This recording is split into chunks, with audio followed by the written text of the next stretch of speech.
His Voice podcast hosted by me, Rob L. Lowe, where we talk about those things that deeply impact the lives of boys and men without ever bashing women. We talk about everything from the playground to the boardroom. No, messed up. 5, 4, 3, 2, 1. Welcome to the In His Voice podcast hosted by me, Rob L. Lowe, where we talk about those things that deeply impact the lives of boys and men without ever bashing women. We talk about everything from the bedroom to the boardroom, from the playground to the stadium, and everything in between. So, buckle up, enjoy the show. Let's jump into it. So, men, this show is for you. This is for men of any races, but this is for men. Have you reached that point in your life, or was there ever a point in your life where you just said, look, I love my family, I love my friends, I love coworkers, but I just want some personal space? And if so, how did you handle that? You know, like it hit me recently. I built a new house back in 2018 in Florida. And when I built this house, I built it brand new. I wanted a 3-car garage so my daughters could have a garage, 4 bedrooms so that if people were to come visit, we would have a guest room for them. But what I didn't think about was I didn't build a space for a man cave. And it gave me the option to add another room, a loft on top of the ranch. But I was like, no, I don't want to do it. That's an extra $14,000. But now that I'm older and I thought about it, I was like, I literally could have built me a man cave and I didn't do it. I missed out on the opportunity to do that for myself. And so personal space for men and women, but particularly for men, doesn't always mean something bad. It's just not about, I'm trying to avoid people, or I want to go do dirt, because I think that's the misconception that people have about man caves. If you go look on social media, if you do a Google or you go to what's it called, Pinterest. If you go to Pinterest and you look at some of the designs of man caves, oh my God, you want to live in those. I've seen man caves where men built them in a tree, like a tree house on steroids. I've seen them where they put the sheds out in the backyard. They convert their garages. 2 of my fraternity brothers are blessed enough that they have man caves inside their houses, like movie theaters with a refrigerator and a bar or whatever the case. But when I think about a man cave, I think about what does it represent? So again, I did some research, something I want you to just follow along with me, then I'll come back. So a man cave is often seen as a retreat, a personal space where a man can unwind, express himself freely, and escape from daily responsibilities. Here are some reasons why some men really want one. Ready? Personal space and autonomy. A man cave provides a dedicated area where they can have control over their surroundings without compromise. 1. 2. Relaxation and stress relief. It is a place to recharge, whether through hobbies, watching sports, games, or simply enjoying solitude. 3. An expression of identity. Many men use their space to showcase their interests, from sports memorabilia to music collections or creative projects. 4. A social hub.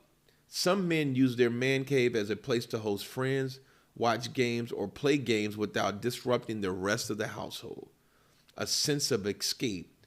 Just as some people enjoy a day spa or reading a book, a man cave offers a psychological break from the daily pressures and then nostalgia and comfort. It may remind them of younger years, dorm rooms, or first apartments, fostering a sense of comfort and community. So I put a lot in there. So let me tell you about the man cave that I want and why I want it. That's why I had to read those first, because mine touches on all of those. So as I stated, when I built the house, I don't have a man cave. And I wasn't thinking about that at the time.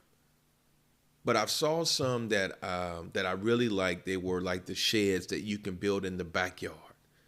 And I would put an air conditioning unit in it. So like one of the portable air conditioning units that I hook up to the window. that I can control with a remote because I live in Florida and I work in Los Angeles. And so my man cave would be back in Florida. So when I go home in the off season, I'm not filming the podcast or working out here. I would also have a TV, of course. I would have a couch, a recliner. I'd have a refrigerator. And I'd find some way to run a running water faucet out there. Like, so I'd have a hose or have them install a line where I could have at least a running water faucet there. With some type of drainage system that goes back out. But the thing that I think about in the man cave is I smoke cigars. Like I'm a huge fan of Leather Rose and Fat Bottom Betty. I drink non-alcoholic beers, so it's usually a Corona Zero, a Heineken Zero, a Peronis, or something else. I've had Samuel Adams non-alcoholic, not really my favorite because of the bite. But I'd have a refrigerator with non-alcoholic beer, some juices, and I have a cappuccino machine. And I love a good cappuccino. And so I would go out there on a Saturday or Sunday.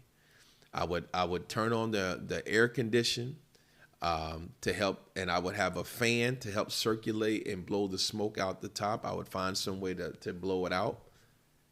And then I would just crack open a beer, a non-alcoholic beer, put on the game, and enjoy a cigar. And if someone wants to come join me from the family, they can. If not, when it's all said and done, I'd get me a dog because I want me a big Rottweiler or a Cane Corso. I can't have one right now, but I would go into my man cave, cut on the TV, hit the recliner, bring my dog with me, and I would spend hours there. And if my wife or my daughters want to come in there and hang out, if friends want to come visit me, they can. But there is something about the man cave. When you're doing this thing called life, especially as a man, if you're, I consider myself a man's man. I do. When you're doing this thing called life and you get up every day and you grind and you want to provide for your family, you want to do a good job at work, and you want to make sure that you show up every day for everyone else the way that they need you. There's moments where you just want to go recharge and refocus and close your eyes and have peace. And in my man cave, I would have a picture of my mom. I'd have a picture of my daughters, my sisters, my wife. I'd have pictures of friends and family members. I'd have posters of probably my favorite team. Right, so I know as I think about a man cave, what would I seek to do? So I wrote a book, you guys behind me. I probably have some books in there, or audio books that I will go listen to. I'd probably really concentrate on meditating when I'm not watching TV or having a cigar. But here's something that I think that people wouldn't expect most men to do. I know I would. It would become my prayer closet. While it's my sanctuary for peace and cigars and all those things, I would use it as a time to go, as a place to go spend time alone with God and think about what I'm going through, what I've been through, and all the things that I would want him to help me to do so that I could stay focused and rooted and grounded in his word. I've been in some man caves that are really cool. And they kind of really, I'm having a moment right here as I think about it. When I was sitting in those caves with those men, I could tell, as successful as they are, when they walked into that room, none of that mattered. That's where they went to take everything, the weight of the world off their shoulders so they could just live in the moment. So there's absolute value. Now, I spoke about man caves. It would be unfair for me to finish this podcast without talking about women having she caves or girl caves or whatever you want to call it. A woman cave. Fellas, a woman cave is called a house. If you caught that, the whole house is hers. You only have one room. But if she decides she wants to have one room, that is a she cave. I think I've seen that on a commercial. She shed, whatever they call it. That's okay too. I don't know what you put in there. It's probably books where they want to read. There's probably music they want to listen to. They may have plants that they're growing. Heck, they may have TVs because they like to watch sports too. Don't get it twisted. But it's okay if a woman wants to have a she cave or a she shed. It doesn't take away from who you are, but generally the whole house is theirs. But I would encourage you this, fellas. If you get a man cave, make sure you invite them to it. Share it with your family. It's your place of sanctuary. You can create some ground rules. Respect the house, respect everyone in the house, but open it up and let them know that they're safe in there with you too, and they will appreciate what it means to you and how it helps you recharge. And by the way, you can go Google sample man caves. You can find them on Pinterest, Google, different places. I think the one I looked at was probably about between $8,000 and $15,000 to get it really hooked up the way that I want it.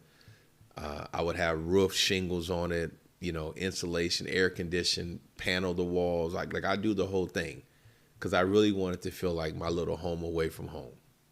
So this is a different type of show. I know it's not as controversial, but fellas, if you're looking for a place where you can go and get away by still being close to your family, hey, look at getting yourself a man cave. It don't have to be that expensive. It can be your garage, be your patio. You can build one onto the house, whatever the case, or you can take a room in the house if you have one and convert it. Again, just make sure everyone else knows that it's a safe space for them too, and then share it with the family. All right? Listen, when I get mine's done, I'm going to shoot a podcast there, and I'm going to invite you to it. But for now, I'm still in L.A., shooting it from the studio here, and this is my man cave away from home. All right. I'll see you next time on the In His Voice podcast. Take care. God bless.